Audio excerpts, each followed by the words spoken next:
Recently, I've been reacting to different provinces from around Canada, looking at the good things to do in each of these provinces. But today, I'm actually going to be looking at a territory for the first time, and that is the territory of Nunavut. Now, this video in particular is called Life in Iqaluit, Nunavut, and I believe Iqaluit is the capital of Nunavut. So, Nunavut to me is such an intriguing place for one reason. You look at a map and see the shape of Nunavut. If you've never seen it before, Google it now and just look at that territory. It's one of the most unique locations I've ever seen because it's absolutely huge. It's over 2 million kilometers squared. It's a vast. On a previous video, it said if it was its own country, it would be the 5th largest country in the world. This is a region, just a small region of, or a big region of Canada. Now, the other thing you've got to think about with that sheer size, the population of that territory is 36,000 people. It's probably one of the least populated areas, possibly the least anywhere in the world again. So I want to see what life is like in Nunavut and just see how it differs to my life, see how it differs to other Canadians' lives. If you're from Canada, tell me what you know about Nunavut, what you think about it. Have you ever been there? Do you know anyone from there? What's life like? How does life there compare to your life in another part of Canada? But let's watch this video and we can see more, we can learn more.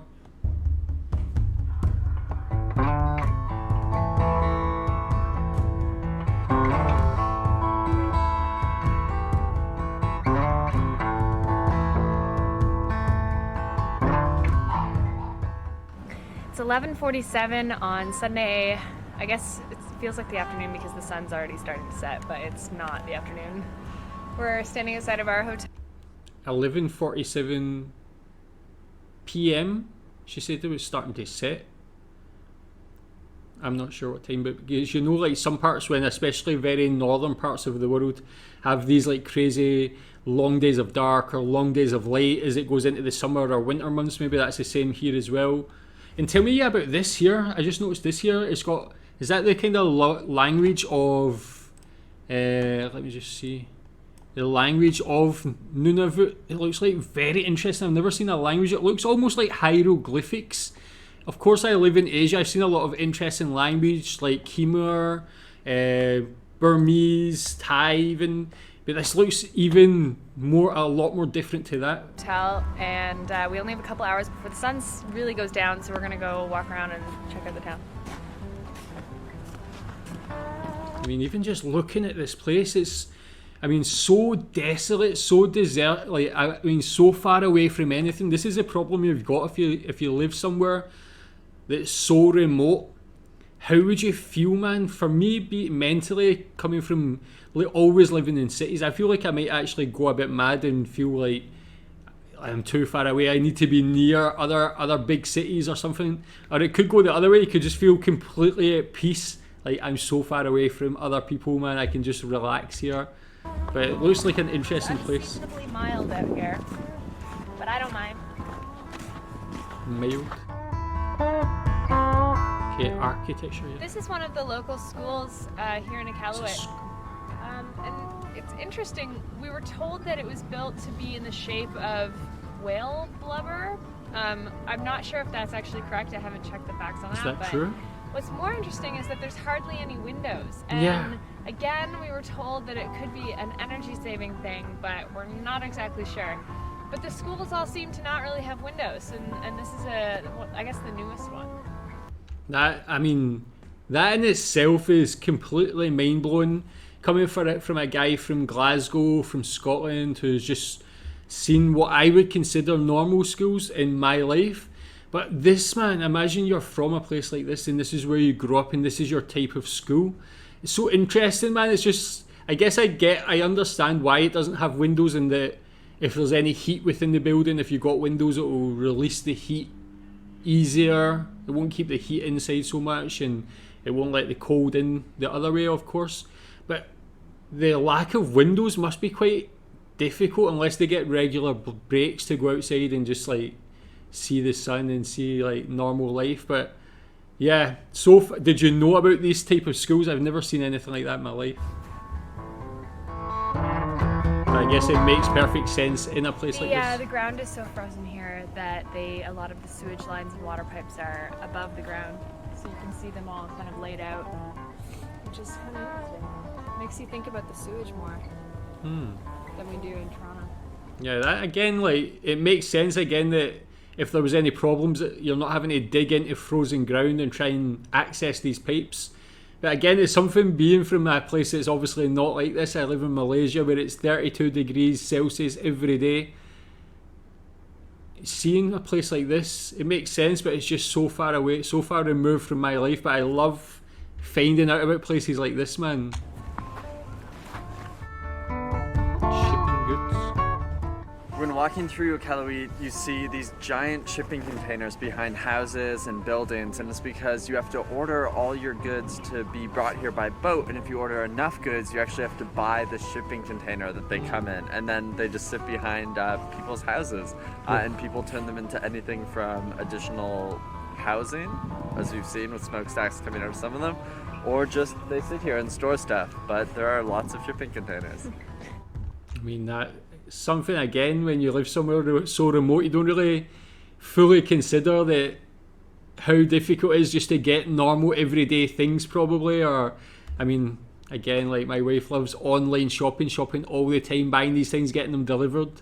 It's just so easy, we take that for granted in other countries, but things like this is so difficult, man. You have to buy a full shipping container and all your things are just there behind your house like that. It's interesting. If you're sending mail to somebody in Iqaluit, they probably have a PO box. But if they're getting something shipped directly to their house, like one of the shipping containers, it can be tough because they don't actually have street addresses. They just go by the number. So the streets have names, but they're not really marked. And we stayed at a guy's house that was just number 2627 or something like that. And that was it. No, the cab drivers know exactly which house in the whole community that is, which is pretty crazy. Really emphasises, yeah, like how small the place is. But I guess, tell me about the makeup of a place like Iqaluit or Nunavut in general. Of course, I know it's like home to the Inuit people, but like, how is the mix of Inuit people to other Canadians who have to go there for work or whatever other reason? Yeah, tell me what sort of mix between those two, what the percentage or ratio is of those people. No trees. Hey, we're here in Iqaluit Square, and there are no trees here because we are above the tree line. Most of Nunavut is above the tree line, so there are no trees. How is there oxygen? Good question, Liam. Yeah. Oh. We're here at the high school. They're having a craft fair. We came on the perfect day. So everybody comes and buys crafts for Christmas, and people are showing the goods that they've made, and it's amazing. I think we're going to see some really cool stuff.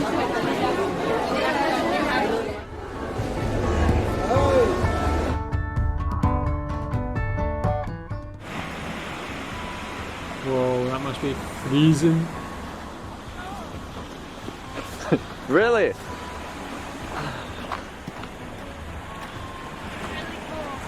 It's really, she said it's really cold. It should be frozen over right now, but it's not.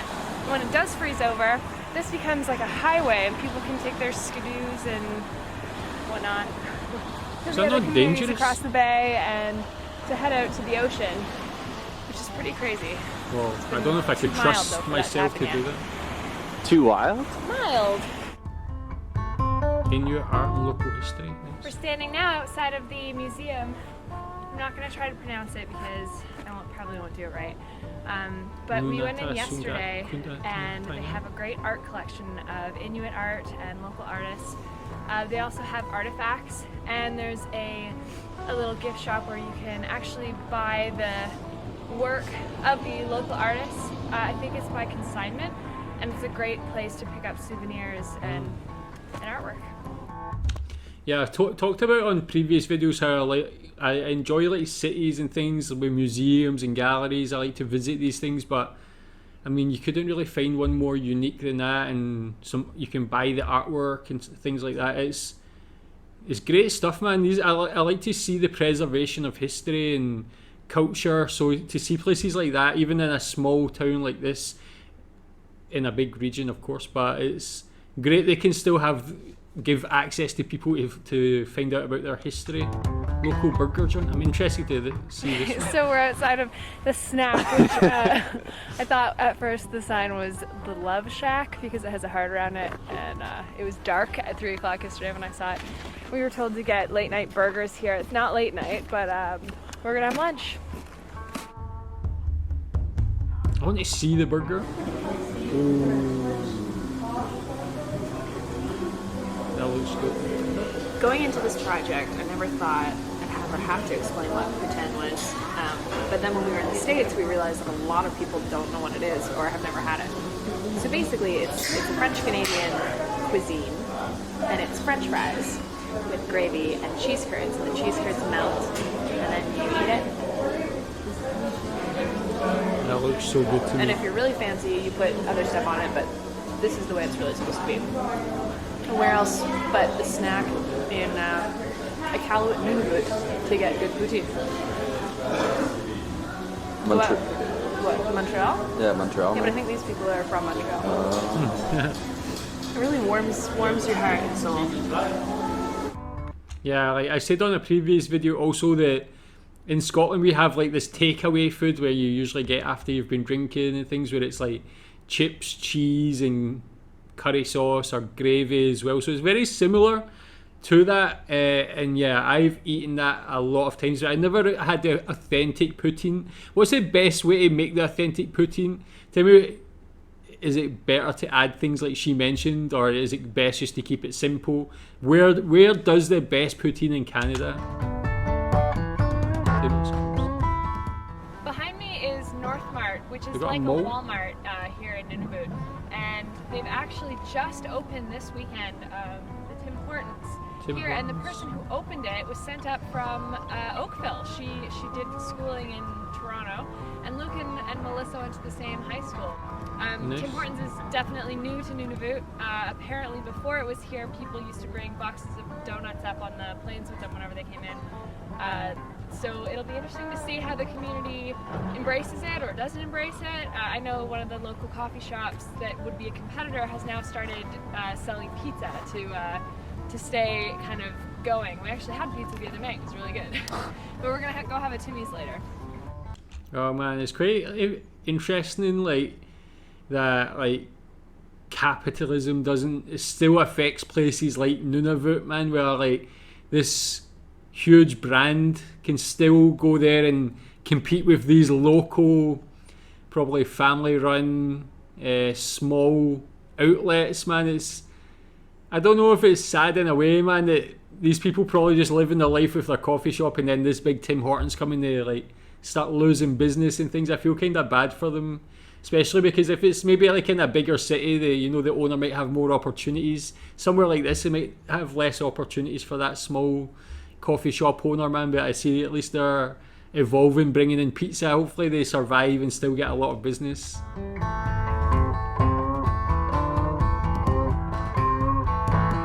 How good is Tim Hortons? I've never had that before actually, but how does it compare to like Starbucks, other coffee brands?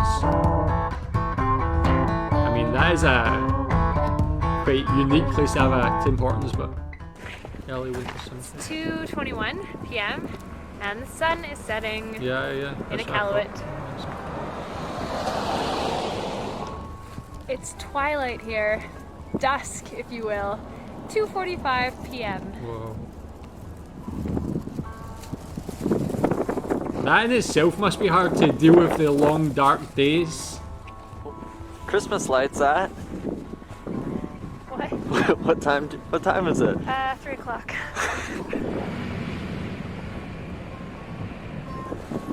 I just saw a school bus go by, which is normal because it's 3 o'clock, but it doesn't feel normal. Is it 2:59 in the morning now? No, it's 2:59 in the afternoon. But Once again, it is dark out, as the sun set an hour ago. what do you think, Blue? Well, I don't know any different because I'm an Arctic dog from Duck.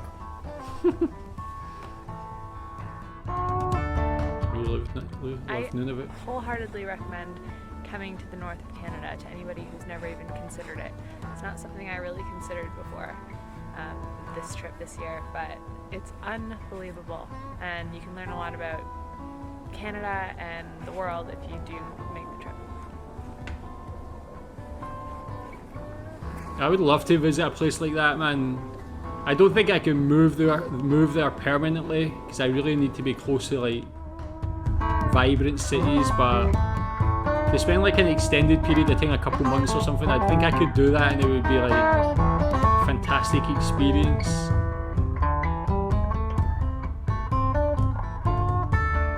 And that house actually looks quite cozy inside.